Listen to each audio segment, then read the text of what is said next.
Nearly a month after the controversial decision, emotions remain raw in the U.S. city of Ferguson, Missouri. A legal panel cleared a white police officer of charges in the killing of an unarmed black teenager. It sparked protest across the nation that continue to this day. Activists aren't the only ones keeping Ferguson in the spotlight.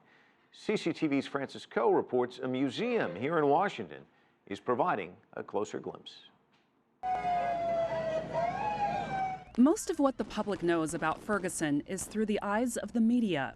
You see it on TV and sometimes you can't quite connect with it.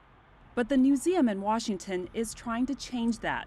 It's an interactive museum showing how media has covered major events in history. Now Ferguson is its latest edition. Ferguson is such a strong story right now to illustrate the powers of the First Amendment. First Amendment constitutional protections, including free speech, freedom of the press, and the right to peaceably assemble.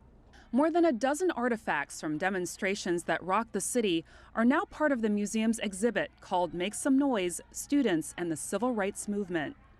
They include a homemade Police the Police poster, note-filled reporter pads, press passes, and objects collected from clashes between protesters and police.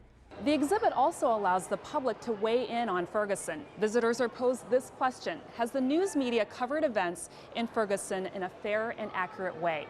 Visitors can then place a sticker under the column yes or no, or right down the middle. That's a tear gas canister. Sparking discussion is exactly what Charles Johnson is doing with his young daughter. Having your own opinion based on many different sources is very important. Teaching kids to do that early in their lives as opposed to, letting them become monolithic in their viewpoints. The objects are arranged close to displays on other civil rights movements in the U.S., including anti-segregation protests by African Americans during the 1950s and 60s, movements decades before Ferguson, but as some visitors see it, sharing strong connections. Misunderstanding and fear.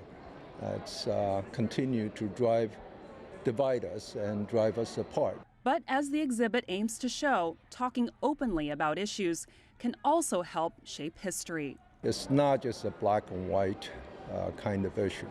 It comes in all shades and colors. It's powerful stuff what's going on in Ferguson. It's very disappointing to see. At the same time, you have to hope people learn from it. Francis Coe, CCTV, Washington.